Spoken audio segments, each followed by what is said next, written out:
두 손의 손가락이 하나씩 구부러져 펴지지 않습니다. 관절은 딱딱하게 굳어있고 조금만 움직여도 통증이 밀려옵니다. 팔레트를 집을 수조차 없습니다. 그런데 그 사람은 매일 아침 미젤 앞에 앉습니다. 붓을 쥘 수 없으니 붓을 손목에 묶습니다.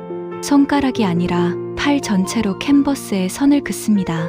그렇게 그린 그림이 또 하나의 걸작이 됩니다. 78세의 피에르 오기스트 르누아르는 죽기 며칠 전까지 그림을 그렸습니다. 30년 가까이 류머티즘 관절염을 앓으면서도 멈추지 않았습니다.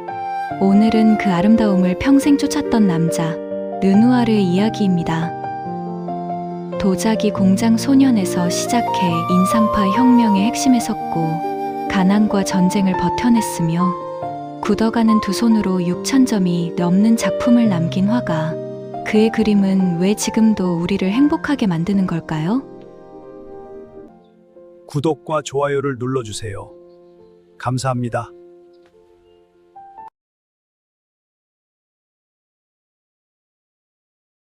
(1841년 2월 25일) 프랑스 중남부 도시 리모주, 레오나르 르누아르와 마르그리트 메를레 부부에게 6번째 아이가 태어났습니다.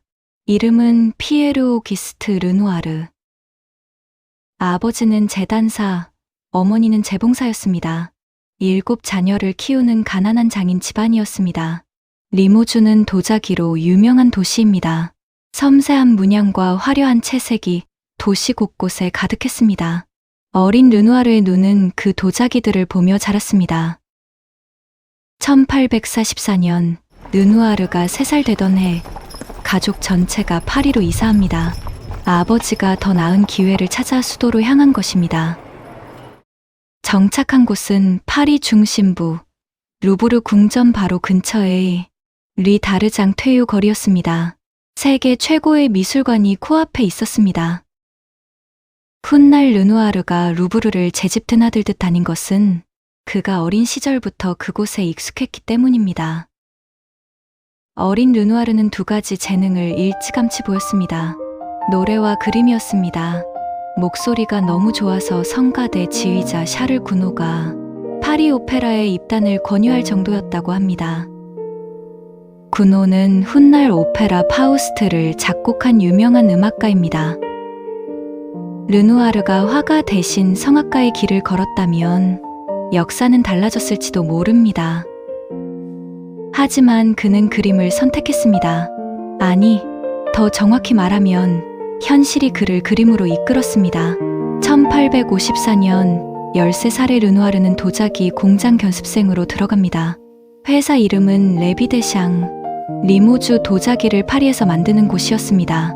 학비를 낼 여유가 없는 가난한 집안에서 아이가 기술을 배우는 가장 현실적인 방법이었습니다. 그의 일은 도자기 접시에 꽃무늬를 그려 넣는 것이었습니다. 이 경험은 르누아르의 예술에 깊은 흔적을 남깁니다. 도자기 표면 위에서 섬세하게 색을 쌓는 법, 선을 최소한으로 쓰면서도 형태를 살리는 법을 그는 이 시절에 몸으로 익혔습니다. 공장 주인은 이 소년의 재능을 알아보고 가족에게 알렸습니다.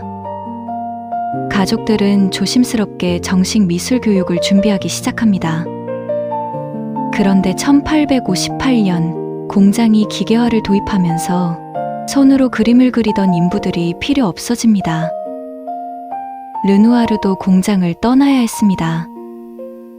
하지만 그는 멈추지 않았습니다.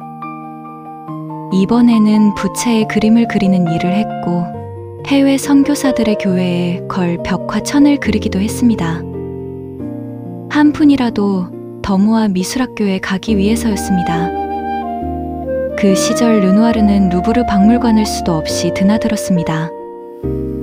그가 특히 매료된 것은 18세기 프랑스 화가들이었습니다. 와토, 부세, 프라고나르, 관능적이고 화사한 색채로 인생의 즐거움을 그린 화가들이었습니다. 훗날 르누아르가 루벤스에서 와토까지 이어지는 전통의 마지막 계승자라고 불린 데는 이 청소년기의 루브르 순례가 있었습니다. 화가의 어머니 생계를 위해 공장에 일하며 화가의 꿈을 키우던 시절의 어머니를 그린 매우 희귀한 초기 초상화입니다. 19세 무렵에 그린 작품으로 아직 우리가 아는 화려한 색채나 뭉개진 빛은 보이지 않고 강인한 생활력의 어머니를 세밀하게 관찰하려는 진지함이 돋보입니다.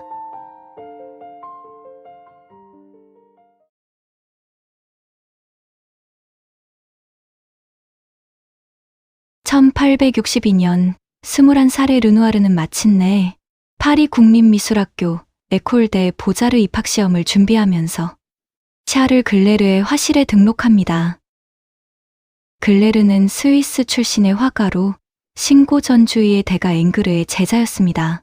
아카데믹한 기법을 강조했지만 그의 화실은 파리에서 가장 개방적인 편이었습니다. 무엇보다 수업료가 저렴했습니다. 가난한 르누아르에게는 중요한 조건이었습니다. 바로 이 화실에서 역사가 바뀝니다. 몇 달 후 3명의 신입생이 들어옵니다. 알프레드 시슬레, 프레데릭 바지유, 그리고 클로드 모네. 네 청년은 빠르게 친해졌습니다. 그들이 공유한 것은 하나의 확신이었습니다. 그림은 현실이어야 한다. 스튜디오가 아닌 야외에서 빛이 달라지는 바로 그 순간을 캔버스에 담아야 한다. 글레르의 아카데믹한 수업이 그들의 창작 욕구를 억누를수록 이 친구들끼리의 토론과 실험은 더욱 과격해졌습니다. 1863년 봄, 글레르의 화실이 문을 닫자 내 친구는 퐁텐블로 숲으로 그림을 그리러 갑니다. 바르비종 화파의 자연주의 화가들이 먼저 개척한 그 숲에서 르누아르와 모네는 빛의 비밀을 함께 탐구합니다. 야외에서 보면 그림자는 검거나 갈색이 아닙니다. 주변의 색을 반사해 파랗고 보랏빛으로 보입니다. 이 발견이 인상주의의 핵심 원리 중 하나가 됩니다. 로메인 라코 양의 초상. 모델은 르누아르 가족이 여름 휴가를 보냈던 바르비종 근처 포르니크에서 만난 도자기 제조업자의 딸 로메인 라코입니다. 23세에 그린 초기 걸작으로 이 그림은 그의 도자기 화공 시절의 흔적이 가장 잘 드러난 작품으로 평가받습니다. 도자기의 그림을 그리듯 맑고 투명한 색채, 특히 소녀의 얼굴에 감도는 섬세한 피부 표현은 훗날 그가 여성과 아이를 가장 아름답게 그리는 화가가 될 것임을 예고합니다. 하지만 현실은 냉혹했습니다. 1860년대 내내 르누아르는 물감을 살 돈이 없어 굶기도 했습니다. 윌리엄 시슬리의 초상. 인상파 동료인 알프레드 시슬리의 아버지 윌리엄 시슬리입니다. 그는 당시 부유한 사업가였고 가난했던 아들의 친구 르누아르에게 초상화를 의뢰해 경제적인 도움을 주었습니다. 르누아르는 이 정성 가득한 작품으로 1864년 파리 살롱에 당당히 입선하며 화가로서의 이름을 처음 알리게 됩니다. 아이러니하게도 훗날 보불전쟁으로 시슬레 가문은 파산하고 금수저였던 알프레드는 지독한 가난에 시달리며 풍경화만 고집했던 탓에 평생 그림이 팔리지 않아 비참한 생활을 보냅니다. 약혼 커플. 알프레드 시슬레와 그의 아내 마리 루이즈입니다. 이토록 부유하고 당당해 보이던 시슬레 부부가 훗날 가문이 파산하고 병마와 싸우며 가난하게 생을 마감했다는 사실은 인상주의 화가들의 삶의 명암을 극적으로 보여주는 장치가 됩니다. 아내가 먼저 세상을 떠나고 암으로 죽기 직전 모네에게 자신의 아이들을 돌봐달라는 애처로운 유언을 남겼습니다. 이후 모네는 르누아르, 피사로, 드가 등 옛 동료들의 작품을 기부받아 경매를 통해 당시로서는 거금인 10만 프랑 이상을 모았고 이 돈은 알프레드의 두 자녀가 자립하는 데 소중한 기반이 되었습니다. 파리 살롱전은 1866년과 1867년에 그의 작품을 연거푸 낙선시켰습니다. 친구 바지유는 가끔 돈을 빌려줬고 때로는 르누아르의 그림을 사주기도 했습니다. 르누아르는 자신의 스튜디오조차 없어서 바지유와 함께 쓰기도 했습니다. 화가 바지유의 초상. 르누아르와 가장 친했던 동료 프레데리크 바지유를 그린 우정의 기록입니다. 당시 가난했던 르누아르에게 작업실과 물감을 빌려주며 지지해 주었던 바지유에 대한 고마움이 담겨 있습니다.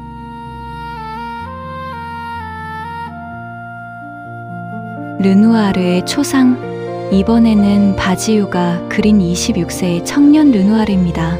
격식을 차린 초상화가 아니라 매일 얼굴을 맞대고 작업하던 절친한 친구만이 포착할 수 있는 가장 꾸밈없는 모습입니다.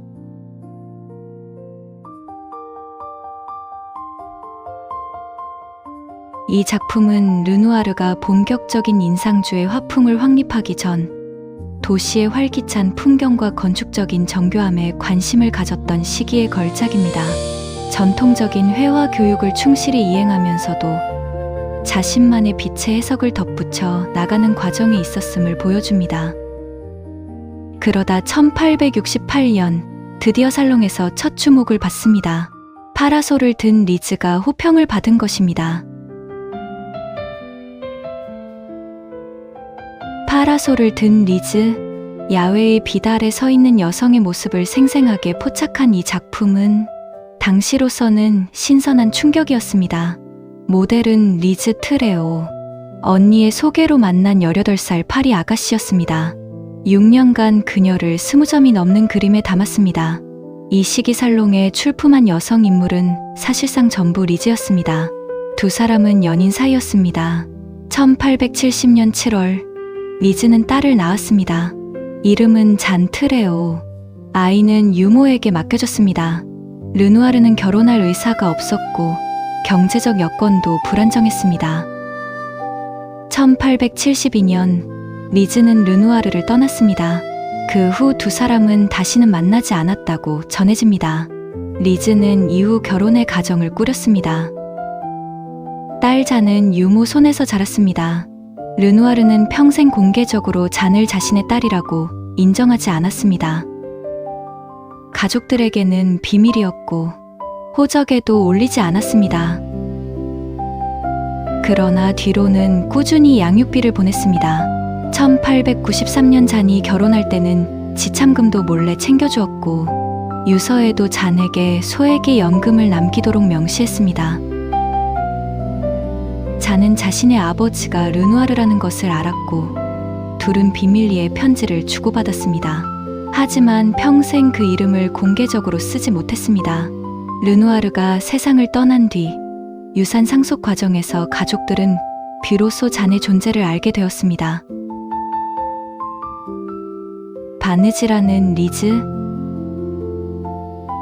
이 그림은 르누아르가 우리에게 익숙한 부드러운 화풍을 갖기 전 쿠르베의 영향을 받아 사실적이고 정교하게 그렸던 시기의 귀한 자료입니다. 당시 25세 르누아르의 연인이었던 리즈 트레오의 가장 정숙하고 일상적인 모습을 담고 있습니다.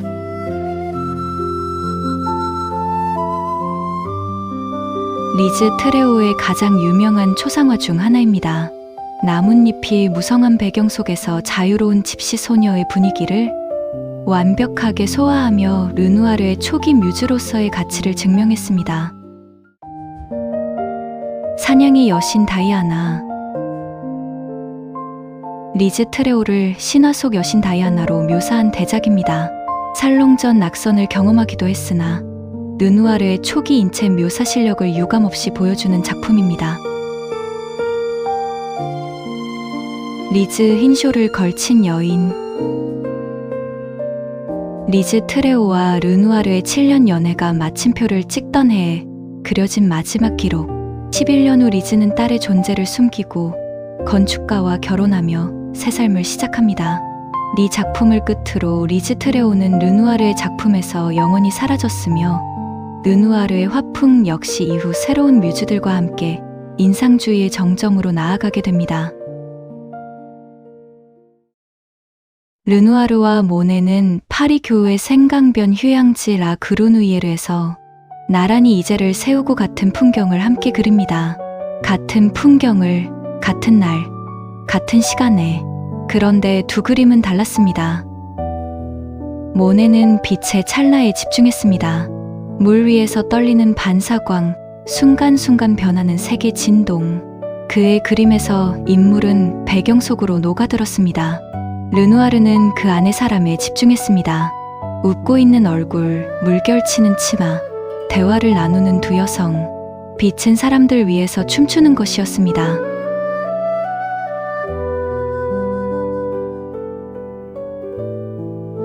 인상주의의 탄생을 알린 기념비적인 작품 라그르누이에르. 개구리 연못이라는 뜻의 라그르누이에르는 당시 파리 시민들이 즐겨 찾던 수영장이자 보트 선착장이었습니다. 빛에 따라 변하는 물결과 풍경 속에 녹아든 사람들의 온기와 즐거운 분위기를 포착하기 위해 과감하게 형태를 뭉개고 색채의 점들로 화면을 채웠습니다. 한 문장으로 정리하면 이렇습니다. 모네는 자연 앞에 섰고 르누아르는 인간 앞에 섰습니다. 이 차이가 두 화가의 평생을 나누는 분기점이었습니다. 그러나 이 흥분된 실험의 시간은 갑자기 끊어집니다. 프랑스 프로이센 전쟁이 터진 것입니다. 르누아르는 군에 징집되어 보르도 지역 기병 연대에 배속됩니다. 다행히 최전선은 피했지만 이질에 걸려 고생했습니다. 친구 바지유는 그렇지 못했습니다. 1870년 11월 프레데릭 바지유는 전선에서 전사합니다. 28살이었습니다. 르누아르와 모네에게 그 소식은 청춘의 일부를 잃어버린 것과 같은 충격이었습니다.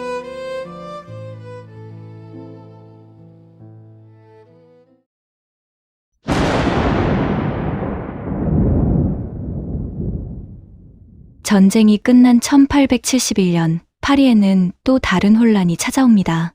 파리 코민. 노동자와 급진파들이 2달간 파리를 장악한 혁명적 자치정부입니다. 이 긴박한 시기를 전하는 일화가 있습니다. 르누아르는 이 혼란 속에서도 여전히 생강변에서 그림을 그리고 있었습니다. 어느 날 코민 무장대원들이 그를 발견합니다. 강변에서 스케치를 하는 낯선 남자. 의심받기 딱 좋은 상황이었습니다.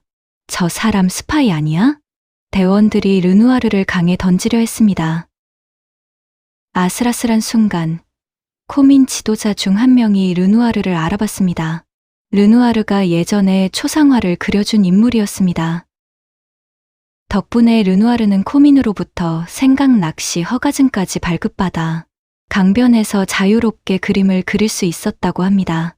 이 에피소드는 르누아르가 어떤 화가였는지를 잘 보여줍니다.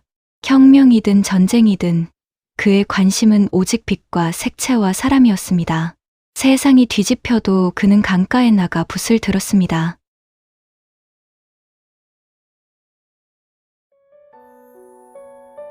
(1874년 4월) 파리 카푸신대로 35번지 사진작가 나다르의 스튜디오에서 역사적인 전시가 열립니다. 모네, 피사로, 그가, 세잔, 베르트 모리조, 그리고 르누아르를 포함한 30명의 화가들이 살롱을 우회해 자신들만의 독립 전시를 연 것입니다. 이것이 제1회 인상파 전시회입니다. 르누아르는 이 전시에 6점을 출품했습니다. 그중 라 로주가 특히 주목받았습니다.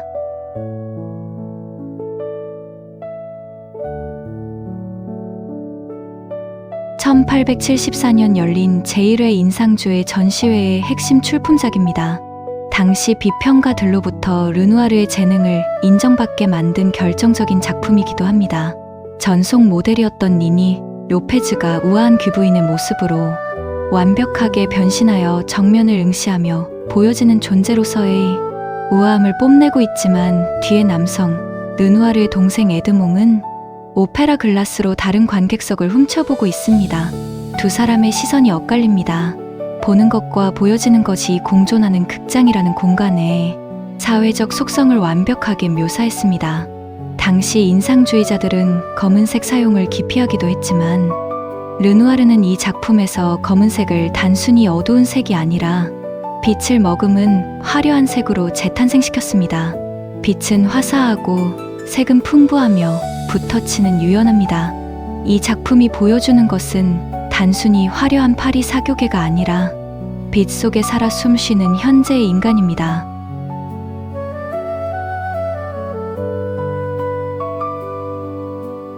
제1회 인상주의 전시회에 라 로즈와 함께 출품된 주요작입니다. 에드가 드가의 무용수들이 연습실의 고단함이나 역동적인 동작에 집중했다면 르누아르의 무용수는 무대 위에서 가장 아름답게 빛나는 순간의 정적인 우아함을 담고 있습니다. 무지개처럼 부드러운 색채라는 찬사를 받으며 르누아르 특유의 인물화 스타일을 공고히 한 작품입니다. 당시 16세였던 모델 앙리에트 앙리오는 훗날 유명한 연극 배우가 되었으며 르누아르의 여러 걸작에서 신비로운 매력을 발산했습니다. 그런데 이 전시에 대한 비평가들의 반응은 냉혹했습니다. 모네의 인상, 해돋이를 비웃으며 비평가 루이 르루아가 이것들은 그냥 인상에 불과하다고 조롱했고 이 빈정거림이 역설적으로 운동의 이름이 되었습니다. 인상주의, 임프레시오니즘. 이 전시를 기획한 핵심 인물 중 하나가 에드가 드가였습니다. 드가는 르누아르와 완전히 다른 인간이었습니다. 귀족 집안 출신, 냉소적이고 날카롭고 날 서 있는 남자, 빛보다 선을, 풍경보다 움직임을 좋아했습니다. 발레리나, 경마, 카페의 고독한 인물들. 반면 르누아르는 쾌활하고 사교적이었습니다. 적을 만들지 않으려 했습니다. 동시대 예술 비평가 티에오도르 나탕송은 훗날 자신의 저서에서 르누아르의 말을 이렇게 전합니다. 드가의 그림에 대해서는 이 시대 가장 위대한 화가 중 한 명이라고 했지만 드가라는 인간에 대해서는 그는 정말 사람을 지치게 만든다고 했다고. 천재를 사랑했지만 그 천재와 함께 있는 것은 다른 문제였습니다. 그럼에도 두 사람은 함께 전시를 열고 같은 시대를 살았습니다. 예술적 원칙도 성격도 달랐지만 같은 공간에 계속 머물렀습니다. 그것이 인상주의라는 운동의 실제 모습이었습니다. 하지만 르누아르는 살롱으로의 복귀도 포기하지 않았습니다. 그는 인상파 동료들 사이에서 가장 살롱 친화적인 화가였습니다. 대중에게 팔리는 그림을 그려야 먹고 살 수 있다는 현실적 감각이 있었습니다. 실제로 1870년대 중반부터 그는 파리 중산층 가정의 초상화 의뢰를 점점 더 많이 받기 시작했습니다.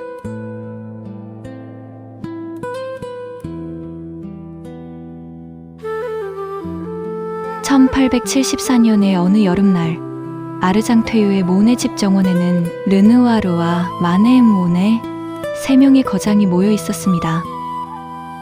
당시 르누아르와 에두아르 마네는 모네의 집 정원에서 나란히 서서 클로드 모네의 아내 카미유 모네와 아들 장 모네를 그리고 있었습니다. 마네가 모네에게 자네 친구 르누아르는 재능이 없으니 그림 포기하라고 하게라고 농담조로 속삭였다는 미술사적 일화가 담긴 바로 그 역사적인 순간의 작품입니다. 참고로 왼쪽은 마네가 그린 똑같은 장소의 모네의 아내와 아들입니다.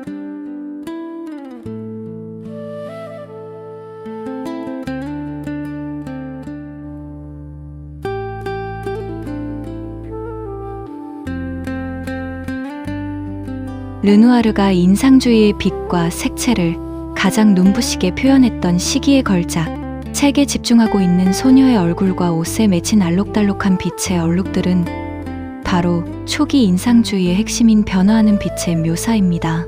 이 그림의 모델은 르누아르가 초기작에서 가장 사랑했던 모델 중 한 명인 마르고입니다.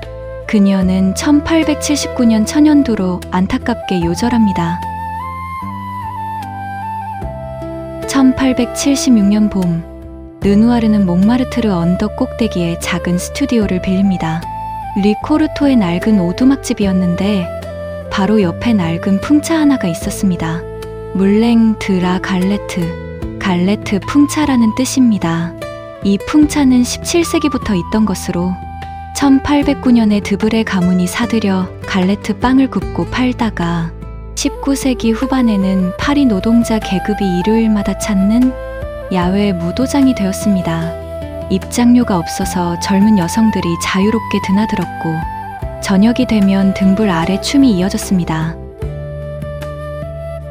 그 오두막 바로 옆 정원에서 르누아르는 먼저 그림 한 점을 그립니다.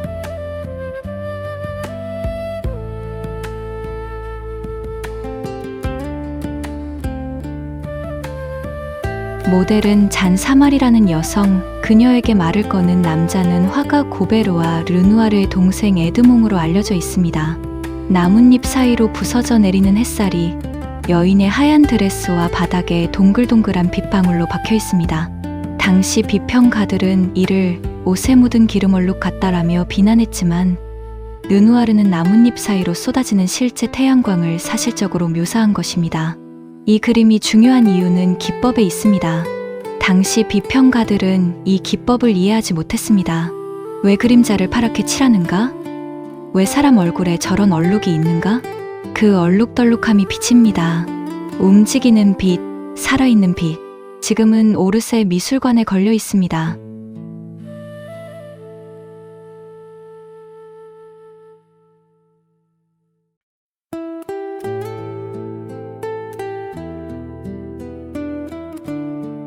이 34세의 자화상은 평소 르누아르가 즐겨 쓰던 부드러운 화법에서 벗어나 매우 강렬하고 거친 붓터치를 보여주는 것이 특징입니다. 30대 중반, 예술적 정체성을 확립해 나가던 청년 르누아르의 힘있는 에너지가 아주 잘 드러나 있습니다.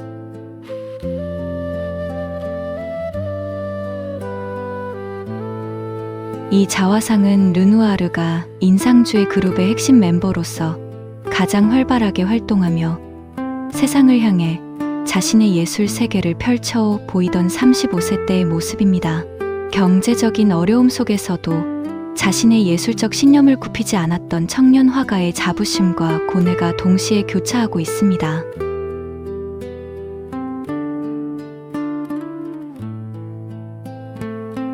이 그림은 르누아르의 행복한 화풍이 정점에 달했던 1876년에 그려진 걸작입니다.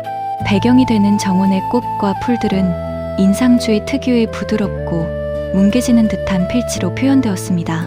이는 주인공인 소녀를 더욱 선명하게 돋보이게 하며 화면 전체에 따스한 봄날의 햇살이 가득 차 있는 듯한 시각적 풍요로움을 선사합니다. 르누아르는 검은색을 거의 사용하지 않고도 인물의 입체감과 깊이감을 완벽하게 구현해냈습니다.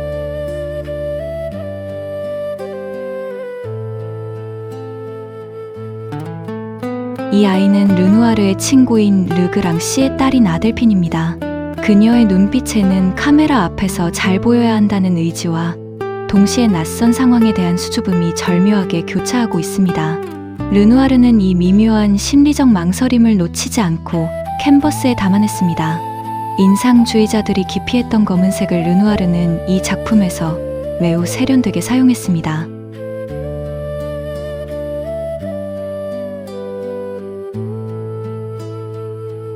르누아르가 가장 가난하고 힘들었던 시절을 함께하며 그의 빛이 되어주었던 뮤즈 마르고는 몽마르트르의 카페 누벨아텐에서 르누아르를 처음 만났습니다. 당시 그녀는 가난한 노동자 계급이었지만 르누아르는 그녀의 소박하면서도 생기 넘치는 모습에서 예술적 영감을 발견했죠. 1879년 2월 그녀가 천연두로 23세의 나이로 사망한 뒤 르누아르는 그녀는 빛을 반사하는 피부를 가졌었다며 그녀의 아름다움이 병마로 사라진 것을 평생 안타까워했습니다.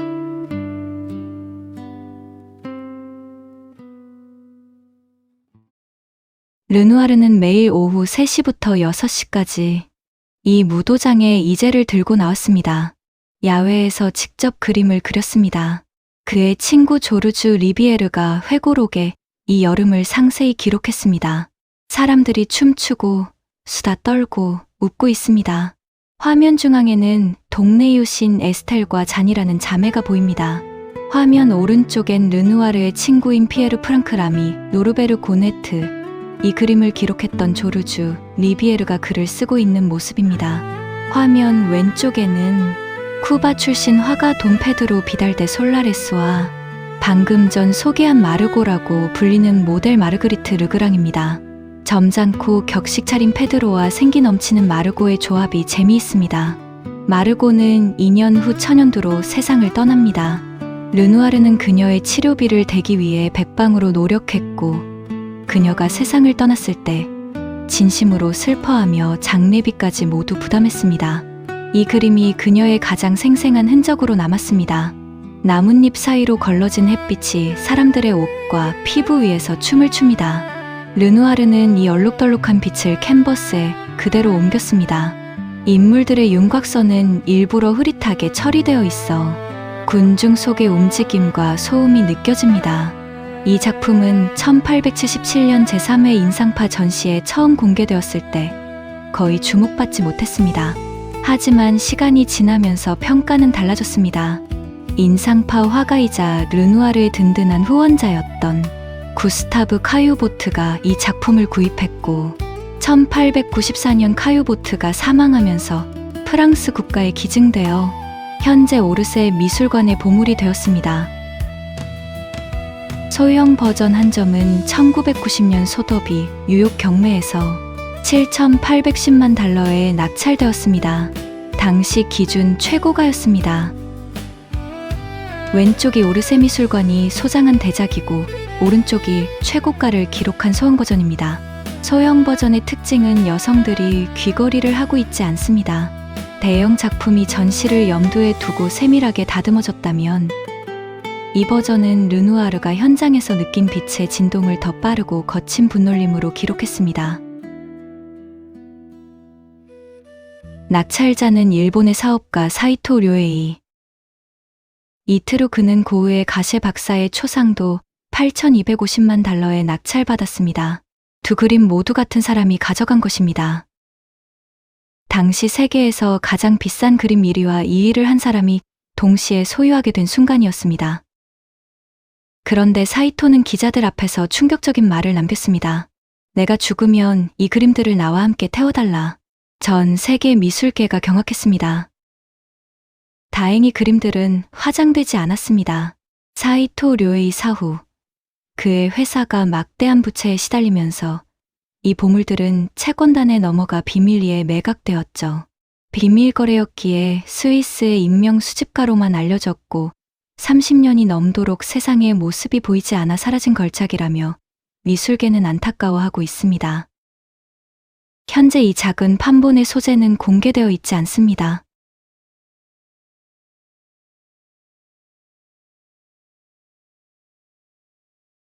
르누아르가 그린 수많은 초상화 중에서도 인상주의 초상화의 정수로 꼽히는 잔사마리의 초상, 일명 몽상입니다.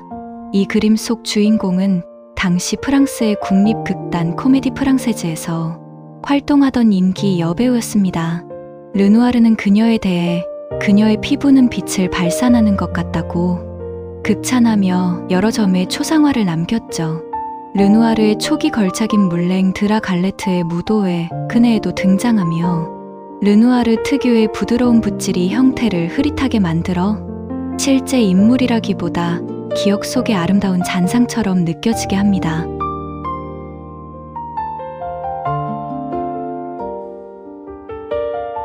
이 전신 초상화는 당시 최고의 여배우였던 잔 사마리의 화려하고 우아한 사회적 지위를 완벽하게 보여줍니다. 사실적인 유화기법으로 묘사된 핑크빛 드레스의 광택과 부드러운 질감은 르누아르가 아름다운 그 자체를 얼마나 사랑했는지 증명합니다.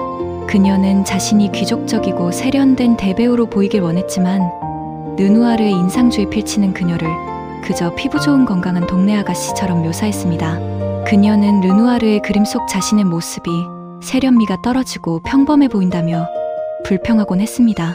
이 작품이 살롱전에서 큰 성공을 거두지 못하자 잔 사마리는 실망감을 감추지 않았습니다. 결국 그녀는 자신의 외모를 훨씬 더 날씬하고 고전적으로 보정해 줄 아카데미풍 화가들에게 발길을 돌렸습니다. 1878-1879년 르누아르는 파리 문화계의 핵심 살롱을 운영하는 마르그리트 샤르 팡티에의 눈에 듭니다.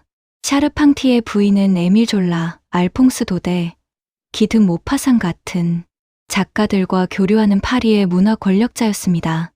그녀는 르누아르에게 아이들과 함께하는 가족 초상화를 의뢰합니다.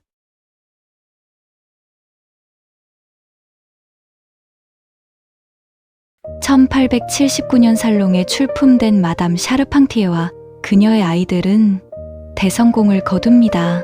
당시 상류층에서는 어린 남자아이에게도 드레스를 입히는 것이 유행이었는데 가운데 아이가 아들 폴입니다. 살롱 측이 이 작품을 눈에 잘 띄는 자리에 배치해줄 만큼 작품의 인지도가 높아진 것입니다. 이 그림의 성공 덕분에 르누아르는 상류층으로부터 수많은 초상화 의뢰를 받게 되었으며 가난에서 완전히 벗어나 화가로서 전성기를 누리게 되었습니다.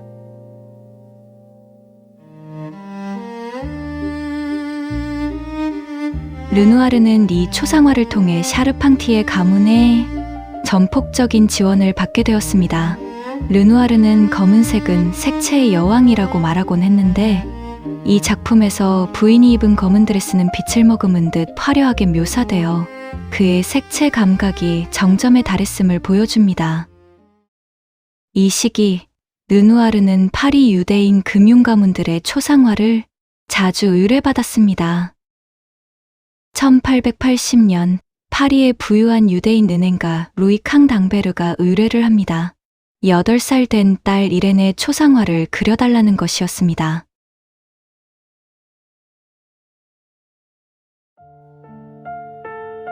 붉은 갈색 머리카락이 섬세하게 흘러내립니다.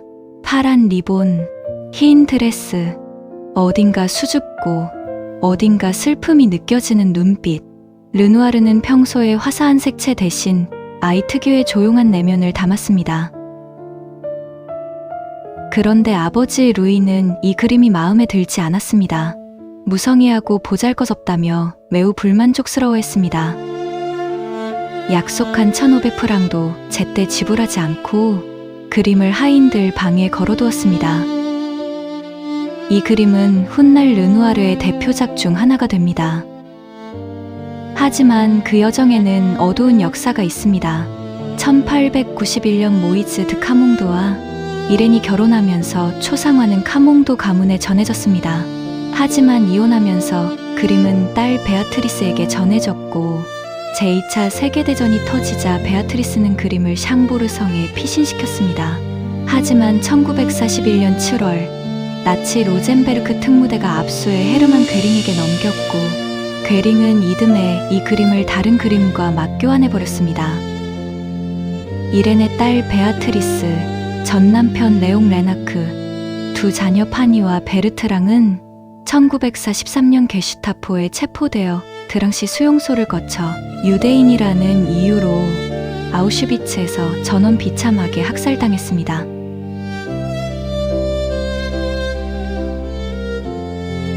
그림은 1945년 연합군에 의해 회수되어 이듬해 이렌에게 반환되었습니다. 그러나 이렌은 3년 뒤인 1949년 이 그림을 딜러를 통해 스위스의 무기 제조업자 에밀 빌레에게 24만 스위스 프랑에 매각했습니다. 지금은 취리히의 빌레 컬렉션 재단에 소장되어 있습니다. 이혼 후 재혼해서 성을 바꾼 덕에 나치의 추적을 피한 이렌 본인은 살아남아 90대까지 생존했습니다. 하지만 아우슈비츠에서 잃은 가족에 대해 평생 말하지 않았다고 전해집니다. 한 장의 그림이 한 아이의 얼굴을 담아 100년의 역사를 품은 채 남아 있습니다.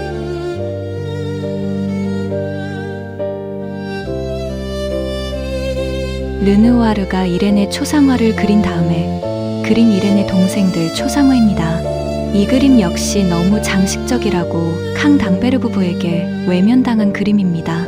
금발 머리를 늘어뜨리고 파란 드레스를 입은 엘리자베트는 유대인 혈통이라는 이유로 나치에 의해 체포되어 69세의 나이로 아우슈비츠 수용소로 향하는 열차 안에서 비참한 최후를 맞았습니다. 분홍 드레스의 앨리스는 영국 군인과 결혼하여 영국 사회의 일원으로 살았고 언니들과 달리 천수를 누렸습니다. 그리고 이 시기에 르누아르는 21살의 재봉사 아가씨 알린 샤리고를 만납니다. 알린은 독립적이고 활달한 성격의 시골 여성이었습니다. 르누아르보다 20살 어렸습니다. 둘은 교제를 시작하지만 결혼은 10년 후에야 이루어집니다. 그 사이에 알리는 르누아르의 가장 중요한 모델이 됩니다.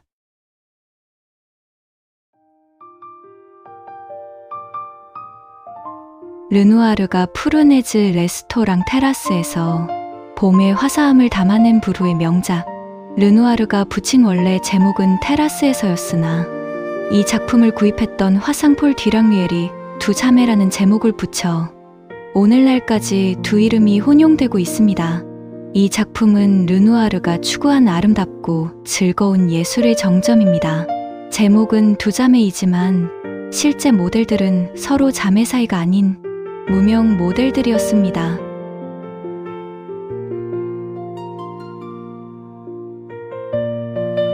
이 작품은 르누아르의 정물화 중 가장 화려하고 생동감 넘치는 작품 중 하나로 꼽힙니다. 빨강, 노랑, 흰색의 다채로운 국화가 뒤섞여 시각적인 에너지를 뿜어내며 꽃의 질감이 마치 살아있는 것처럼 풍성하게 느껴집니다.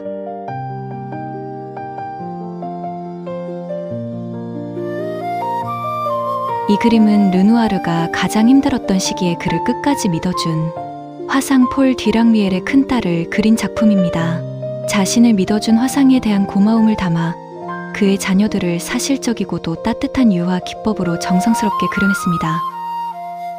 그녀가 입은 짙은 푸른색 드레스와 배경에 화사한 꽃들이 이루는 색채 대비는 르누아르가 이 시기의 빛과 색을 얼마나 자유자재로 다루었는지 잘 보여줍니다. 파리 근교 샤투의 생강변 레스토랑 메종 푸르네즈. 기차로 30분이면 파리에서 올 수 있는 이 강변 레스토랑은 보트 타는 사람들의 성지였습니다. 메종 푸르네즈에서 거대한 작품을 시작합니다. 완성까지 약 16개월이 걸렸습니다. 중간에 자전거에서 떨어져 팔이 부러지는 사고가 났지만 그는 왼손으로 그림을 계속 그렸습니다. 그는 친구에게 편지를 썼습니다. 왼손으로 작업하는 게 꽤 재미있다. 오른손보다 더 잘 되는 것 같기도 하다.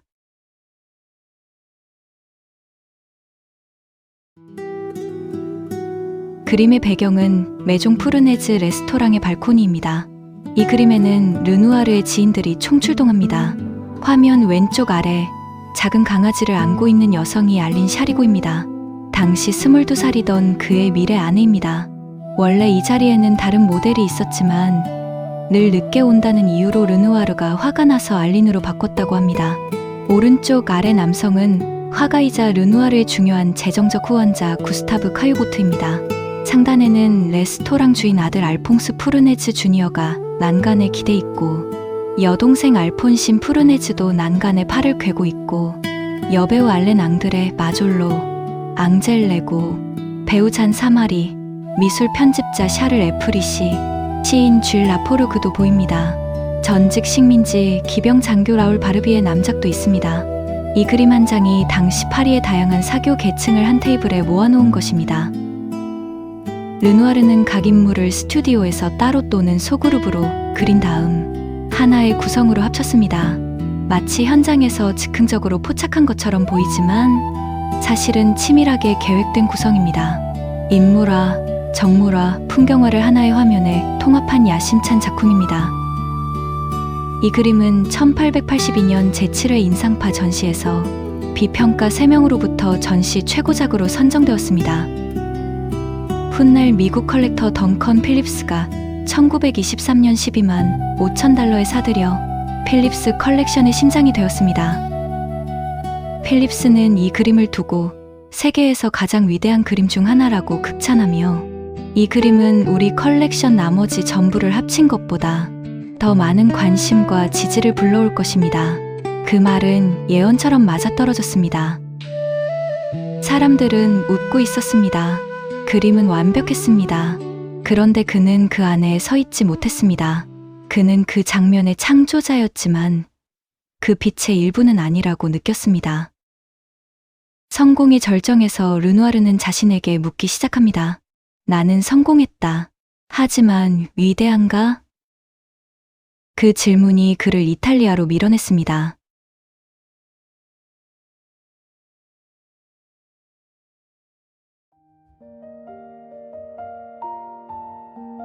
1881년 르누아르는 대규모 여행을 떠납니다. 알제리, 스페인 마드리드, 그리고 이탈리아. 알제리는 들라크루아가 사랑했던 나라라는 이유로 선택했고, 마드리드에서는 벨라스케스의 작품을 직접 눈으로 확인했습니다. 하지만 가장 큰 충격은 이탈리아에서 왔습니다. 피렌체에서 티치아노의 그림을, 로마에서 라파엘로의 프레스코아를 보면서 르누아르는 자신의 그림이 뭔가 부족하다는 강렬한 불안을 느낍니다. 성공한 화가가 위대한 그림 앞에 섰습니다. 그리고 패배감을 느꼈습니다. 라파엘로의 그림은 400년이 지났지만 무너지지 않았습니다. 티치아노의 살결은 살아서 숨쉬는 것 같았습니다. 르누아르의 그림은 빛이 있고 기쁨이 있었습니다. 하지만 이 그림들이 가진 뼈대, 구조, 견고함이 없었습니다. 그리고 나폴리로 내려갔습니다. 박물관에는 폼페이 유적에서 발굴된 고대 벽화들이 있었습니다. 2000년 전 로마인들이 그린 그림들이었습니다. 르누아르는 그 앞에서 한참을 움직이지 못했습니다. 이후 화상 뒤랑위엘에게 편지를 썼습니다. 폼페이 그림들은 모든 면에서 놀랍다. 나는 그 단순함과 웅장함을 내 것으로 만들고 싶다. 나는 인상주의가 막다른 골목에 들어섰다는 것을 깨달았다. 빛을 쫓다 보니 색을 쌓는 법을 잃어버렸다. 야외에서 그리다 보니 드로잉, 직선과 형태가 약해졌다.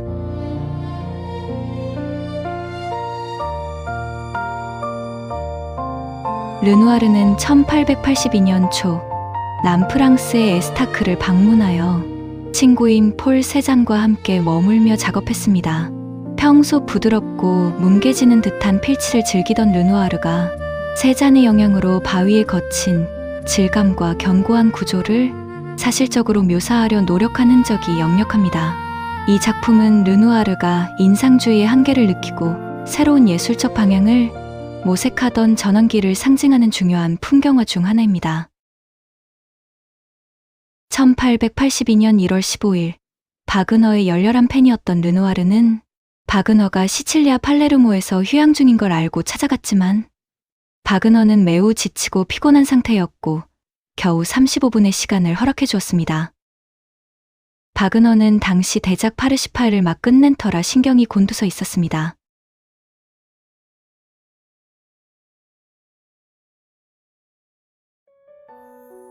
르누아르는 독일어가 서툴렀고 바그너는 프랑스어가 어설펐습니다.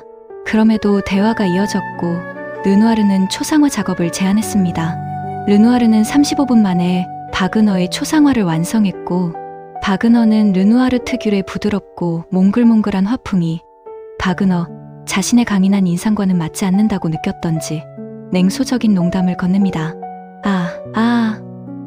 나는 개신교 목사처럼 보이는구나. 두 사람은 함께 웃었다고 합니다. 이탈리아에서 돌아온 르누아르는 변합니다. 인상파 특유의 흩뿌려진 붓터치 대신 선명한 윤곽선과 매끄러운 표면으로 돌아갔습니다. 앵그르처럼 단단한 드로잉을 추구한 이 시기를 미술사에서는 드라이 시기 혹은 앵그리스트 시기라고 부릅니다. 인상파 동료들도 르누아르의 이 변화를 이해하지 못했습니다. 모네도 이해하지 못했습니다. 피사로는 실망했습니다. 10년 넘게 함께 싸워온 동지들과 거리가 생겼습니다. 르누아르는 1882년 이후 인상파 그룹 전시회에 참가하지 않습니다.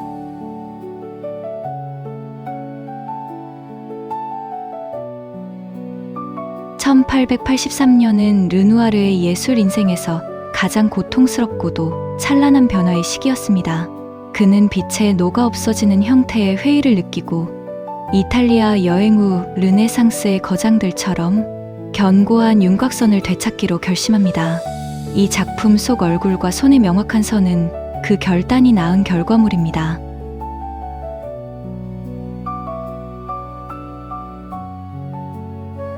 르누아르의 앵그르 시기로 넘어가는 과도기적 아름다움을 보여주는 걸작. 이 그림의 모델은 르누아르가 가장 사랑했던 여인이자 평생의 반려자인 알린 샤리고입니다. 이전의 뭉글뭉글한 붓터치와 달리 인물의 얼굴과 의상의 선이 매우 명확해졌습니다. 이는 르누아르가 라파엘로의 벽화에서 영감을 받아 형태의 중요성을 다시 깨달은 앵그르 시기의 시작을 알리는 특징입니다.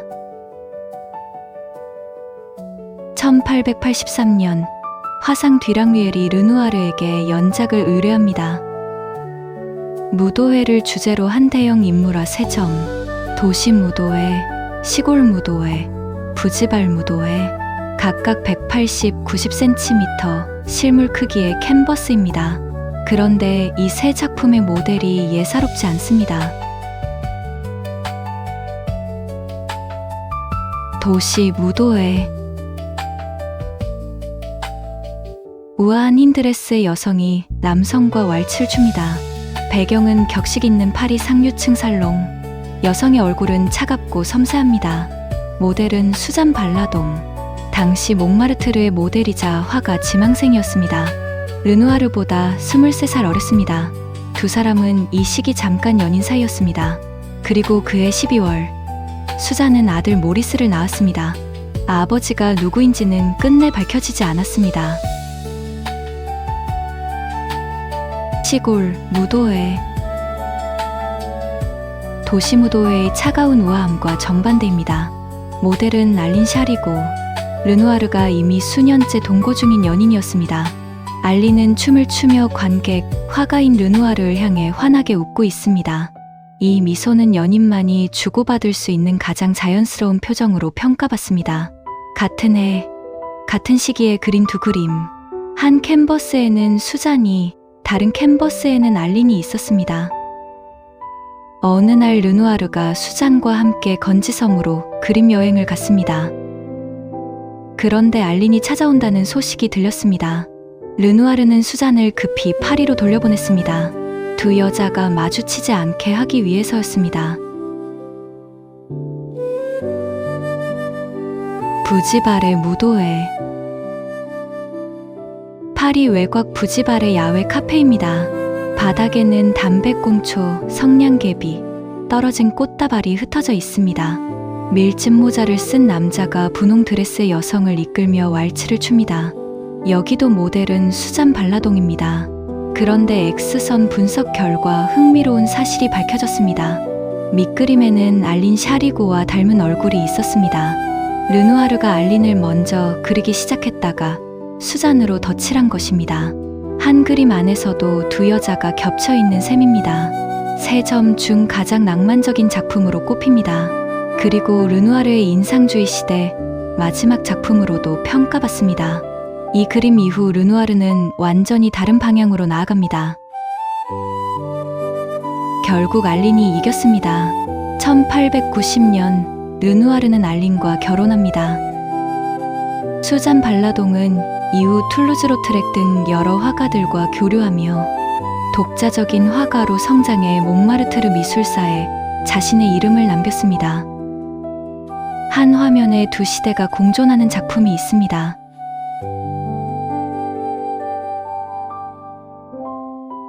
이 그림은 르누아르가 1881년 시작해서 1886년에야 마무리한 작품입니다. 중간에 스타일이 완전히 바뀌어서 다시 손댔기 때문입니다. 그림 오른쪽 소녀들의 옷이 부드럽고 따뜻합니다. 분홍 빛뺨, 흐릿한 윤곽선. 1881년 인상주의 화풍으로 그린 부분입니다. 그림 왼쪽 사뭇 다릅니다. 여성의 옷에 구조가 있습니다. 왼쪽 여성의 모델은 수잔 발라동. 1885년 드라이 시기 화풍으로 다시 그린 부분입니다. 같은 화가가 맞나 싶습니다. 이 한 장의 그림이 르누아르의 예술적 위기를 고스란히 담고 있습니다. 드라이 시기의 정점이자 가장 야심찬 시도가 있습니다. 대용녀들. 르누아르가 나는 이제 그림 그리는 법을 모른다는 사실을 깨달았다며 인상주의와 결별을 선언한 뒤 1884년부터 1887년까지 약 3년에 걸쳐 완성한 앵그르 시기의 정점입니다. 이전에 뭉개지는 듯한 인상주의 화법에서 벗어나 인물의 윤곽선을 아주 또렷하고 단단하게 그린 것이 특징입니다. 물가에 앉아있는 3명의 나체 여성, 라파엘로와 앵그르에서 영향받은 고전적 구도, 단단하게 닫힌 윤곽선, 매끄러운 표면, 모델을 보면 낯익은 얼굴들입니다. 가운데 앉아있는 금발 여성이 부인인 알린 샤리고, 오른쪽에서 물을 튀기려는 여성이 수잔 발라동. 그런데 흥미롭게도 왼쪽 전경에 비스듬히 기댄 검은 머리 여성 역시 발라동이 모델이었을 가능성이 높습니다. 1인 2역인 셈입니다. 무도회 3부작과 같은 두 사람이 이번엔 나체로 고전 구도 안에 들어와 있습니다. 1887년 갤러리 조르주 푸티에서 처음 공개했을 때 인상파 동료들의 반응은 차가웠습니다. 당시 인상주의 동료들은 이 그림을 보고 르누아르가 길을 잃었다며 거세게 비난했습니다. 일부 비평가들은 인상주의를 배신했다고 했습니다. 르누아르는 훗날 이렇게 회고했습니다. 이 정도 규모와 집중도로 다시 이런 작업을 하는 것은 나에게 불가능하다. 그러면서 덧붙였습니다. 그래도 이 그림이 필요했다.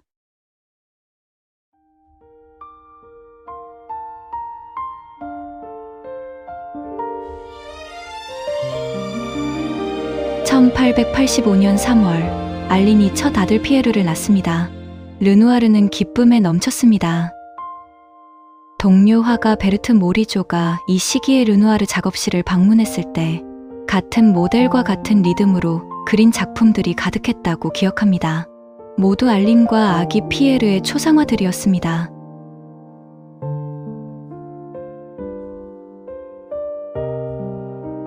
이 작품은 르누아르가 알린과 결혼을 결심하고 첫 아이인 피에르가 태어날 즈음에 알린을 그린 것입니다. 모자에 장식된 화려한 꽃들은 르누아르가 평생 추구했던 아름다움의 찬미를 상징합니다.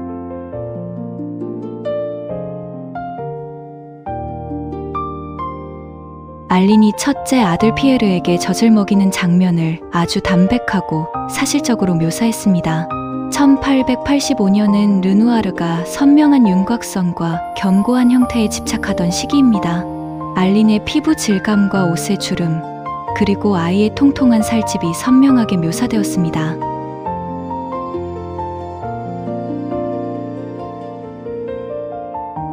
이 작품도 아내 알린 샤리고와 아들 피에르를 기록한 소중한 조각입니다. 유화보다 훨씬 부드러운 파스텔의 특성을 살려 아이의 볼에 입을 맞추는 어머니의 사랑을 솜사탕처럼 포근하게 그려냈습니다. 1890년 르누아르는 알린 빅토린 샤리고와 정식으로 결혼합니다. 동거를 시작한 지 10년 만이었습니다. 1894년에는 둘째 장이, 1901년에는 셋째 클로드가 태어났습니다. 가족과 함께한 일상이 그림의 주제가 됩니다. 알린의 사촌 가브리엘 르나르가 세 번째 아이 클로드의 유모로 들어오면서 르누아르의 또 다른 주요 모델이 됩니다.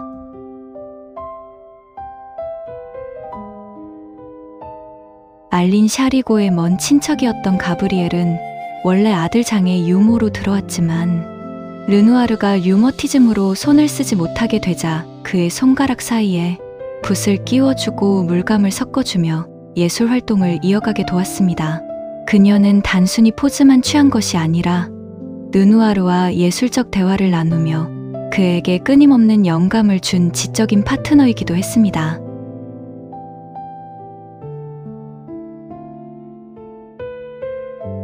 가브리엘은 르누아르의 아들들의 유모이자 거장이 가장 신뢰했던 뮤즈 중 한 명입니다.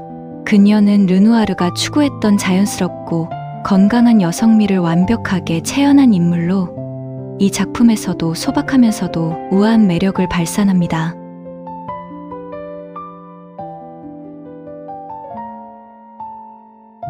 르누아르 후기 화풍의 정수를 보여주는 작품입니다. 르누아르의 후기 그림들이 유독 붉고 풍만한 이유는 가브리엘의 건강하고 따뜻한 외모 덕분이기도 합니다.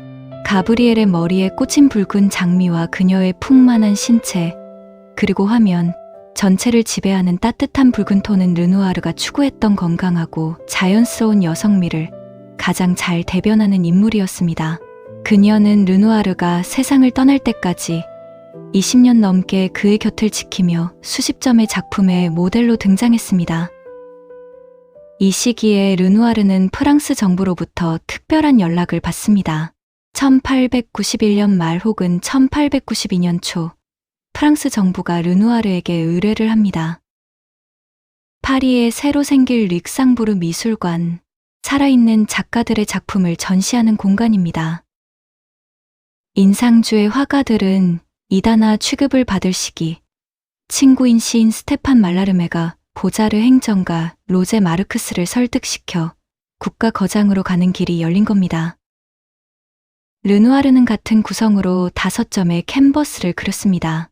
이 의뢰는 비주류였던 인상주의가 국가의 공인을 받는 역사적 사건이었기에 르누아르에게는 절대로 실패해서는 안 될 작업이었습니다.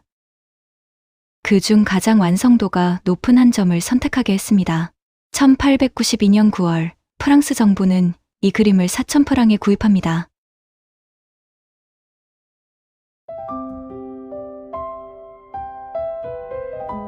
부유한 중산층 가정의 평화롭고 우아한 일상을 상징하며 두 소녀의 금발과 드레스의 질감이 주변의 부드러운 빛과 어우러져 극도의 감미로움을 선사합니다.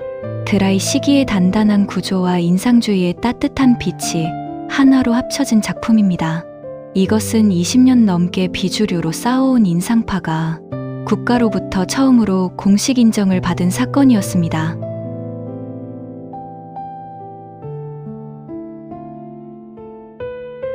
오르세 미술관 버전이 가장 유명하며 정부가 최종적으로 선택한 버전입니다. 오랑주리 미술관 버전은 습작의 느낌이 강하며 자유로운 붓터치가 특징입니다.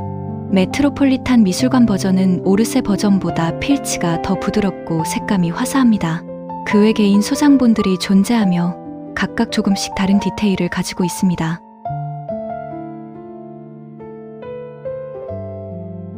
화면 오른쪽의 여성은 최초의 여성 인상주의 화가 중 한 명인 베르트 모리조이며 왼쪽의 소녀는 그녀의 딸 줄리 마네입니다. 줄리 마네는 에두아르 마네의 조카이기도 합니다. 르누아르는 모리조와 매우 각별한 사이였습니다. 모리조는 이 그림이 완성되고 얼마 지나지 않아 세상을 떠났습니다. 르누아르는 홀로 남겨진 줄리의 후견인이 되어 그녀를 친딸처럼 돌보았습니다. 이 그림은 단순한 초상화를 넘어 두 거장이 나눈 우정과 약속의 증표와도 같습니다.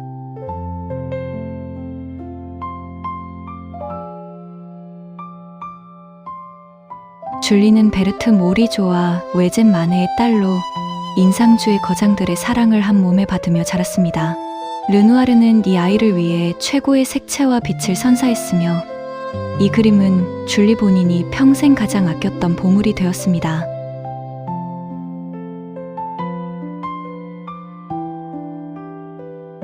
아내 알린과 아들 피에르, 장, 그리고 친척이자 유모였던 가브리엘이 함께 정원에 있는 모습입니다. 이 시절 르누아르의 그림은 다시 따뜻하고 풍성해집니다. 드라이 시기의 딱딱한 긴장감은 사라지고 빛과 색채와 관능이 돌아옵니다. 그림은 즐겁고 예뻐야 한다. 세상에는 이미 불쾌한 것들이 충분하다. 아내와 아이들, 일상의 행복이 그의 팔레트를 다시 밝혀준 것입니다.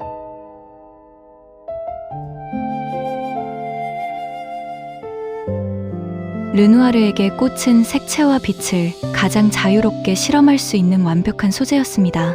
르누아르는 꽃을 그릴 때 나는 나의 뇌를 휴식하게 한다고 말했습니다. 이 작품 외에도 르누아르는 평생에 걸쳐 수많은 아네몬의 정물화를 남겼으며 그중 오르세 미술관의 이 버전이 가장 완성도가 높고 색채가 화려한 것으로 손꼽힙니다.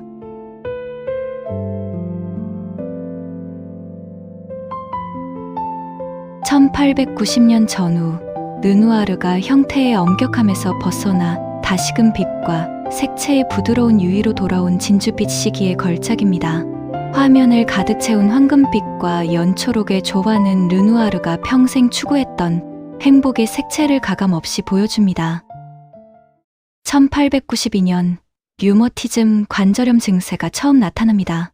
르누아르는 지중해의 따뜻한 기후가 증세를 완화해준다는 것을 알고 1907년 지중해의 연안 카뉴 시르메르의 레콜레트라는 농장을 구입합니다.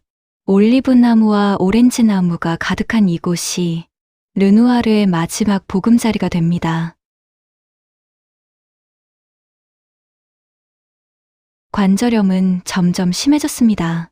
손가락이 하나씩 굳어갔습니다. 어깨 관절도 굳어 팔을 위로 올릴 수 없게 되었습니다. 결국 휠체어 신세가 되었습니다. 그래도 그는 그렸습니다. 붓을 손목에 묶었습니다. 팔 전체로 붓을 움직였습니다. 손이 굳을수록 오히려 그림은 더 자유로워졌습니다. 불필요한 세부가 사라지고 색이 더 순수해졌습니다. 조수가 팔레트를 들어주고 캔버스를 조정해 주었습니다. 말년에 르누아르는 그림을 그리다가 중간에 잠들기도 했습니다. 잠에서 깨어나면 다시 붓을 들었습니다. 1913년 화상 앙브루아즈 볼라르가 카탈루냐 출신의 젊은 조각가를 소개합니다. 리샤르 기노, 23살, 조각가 아리스티드 마이올이 유럽 최고의 재능이라고 인정한 청년이었습니다. 르누아르는 손으로 점토를 빚을 수 없었습니다. 대신 스케치를 그리고 지시를 내렸습니다. 조금 더 둥글게, 이 선을 살려라, 이 부분을 부드럽게. 기노는 그 지시를 받아 점토를 빚었습니다. 두 사람은 1913년부터 1918년까지 이 방식으로 함께 작업했습니다. 비너스 빅트릭스, 파리스의 심판, 대형 세탁부. 파리스의 심판에서 가장 아름다운 여신으로 선택받아 황금 사과를 손에 든 비너스의 당당한 모습을 형상화했습니다. 르누아르가 평생 추구했던 여성미의 정숙화 입체로 탄생한 순간이죠. 그는 젊은 조각가 리샤르 귀노에게 지시를 내려 자신의 눈과 감각을 귀노의 손을 통해 실현했습니다.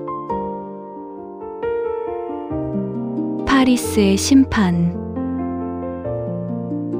왼쪽 그림은 르누아르의 유화, 오른쪽은 귀노와 협업한 청동부조입니다. 트로이의 왕자 파리스가 헤라, 아테나, 아프로디테 중 가장 아름다운 여신에게 황금 사과를 바치는 순간입니다. 르누아르는 이 고전적인 신화를 자신만의 풍만하고 따뜻한 색채로 다시 그려냈습니다. 붓을 손에 묻고서라도 이 장엄한 생명력을 화폭에 담아냈습니다. 가운데 사과를 받는 비너스가 방금 전 승리의 비너스의 모체가 됩니다. 대형 세탁부.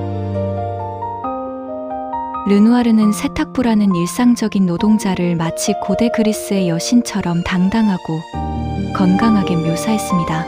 육체적 고통 속에서도 그가 끝까지 추구했던 삶의 찬가가 잘 느껴지는 작품입니다. 손이 멈추자 그는 매체를 넓혔습니다.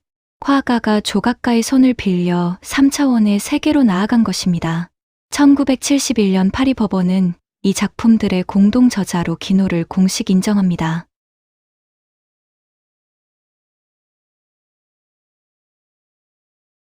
이 작품은 르누아르가 세상을 떠나기 약 5년 전에 그린 원숙한 걸작입니다. 이 시기 르누아르는 류머티즘으로 인해 휠체어에 의지해야 했고 손에는 늘 붓을 묶고 있었습니다. 그럼에도 불구하고 이 그림 어디에서도 고통의 흔적을 찾아볼 수 없습니다. 화면 전체를 감싸는 따뜻한 붉은 톤과 황금빛은 르누아르 말년 화풍의 가장 큰 특징입니다. 1915년 아내 알린이 심장병으로 세상을 떠났습니다. 큰아들 피에르가 제1차 세계대전에서 심각한 부상을 입었고 둘째 장도 부상을 당했습니다. 노년의 르누아르는 잇따른 비극 속에서도 그림을 멈추지 않았습니다. 1919년 8월 르누아르는 파리 루브르 박물관으로 여행을 갑니다. 그의 초상화 마담 샤르팡티에가 릭상부르 미술관 후원회의 기증으로 프랑스 국가 소장이 되어 루브르에 전시하게 되었기 때문입니다. 병든 몸을 이끌고 휠체어에 앉아 그는 자신의 그림이 루브르에 걸린 것을 눈으로 확인합니다. 살아있는 화가가 루브르의 작품이 걸린 것은 대단히 드문 일이었습니다. 그것은 프랑스 미술 최고의 영이었습니다.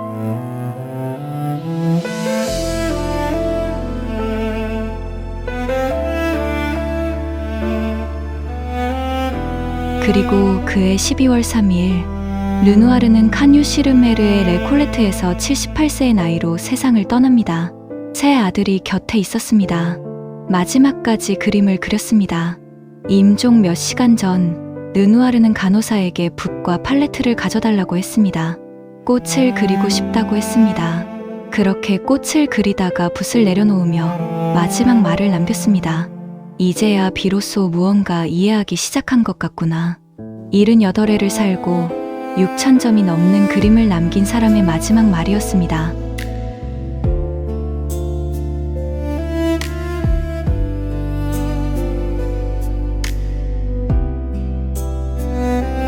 아들 장 르누아르는 회고록에서 아버지의 이런 말을 전합니다.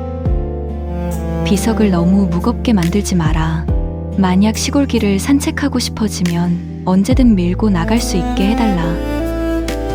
평생 무겁고 어두운 것을 그림에서 밀어냈던 사람답게 죽음 앞에서도 그는 가볍게 웃었습니다.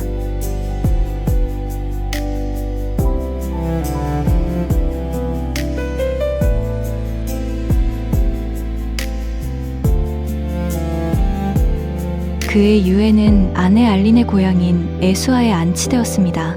실제로 그의 소망대로 그의 묘비는 다른 묘비들에 비해 눈에 띄게 얇고 소박하게 제작되었습니다. 묘비 위에는 말리언의 협업자 리샤르 귀노가 제작한 그의 흉상이 놓여 있으며 아내 알린 샤리고와 세 아들이 함께 잠들어 있습니다. 르누아르의 세 아들은 각자의 방식으로 예술을 이어갔습니다. 첫째 피에르는 배우가 되었습니다. 둘째 장은 르누아르가 그림으로 세상을 기록했듯 영화로 세상을 기록하는 영화감독이 되었습니다.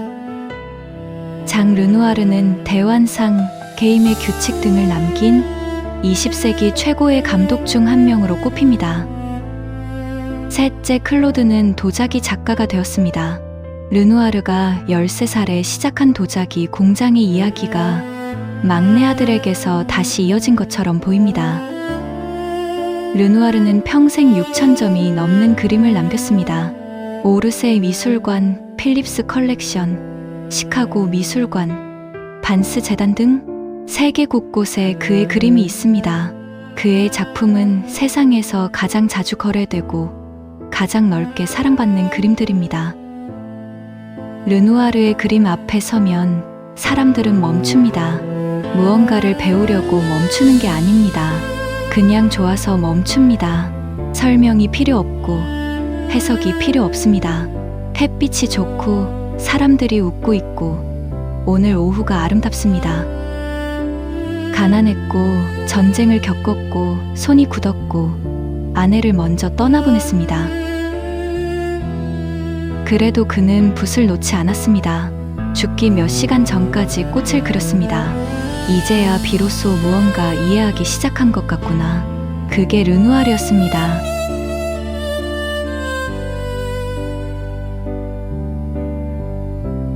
고통은 지나가지만 아름다움은 남습니다. 피에르 오기스트 르누아르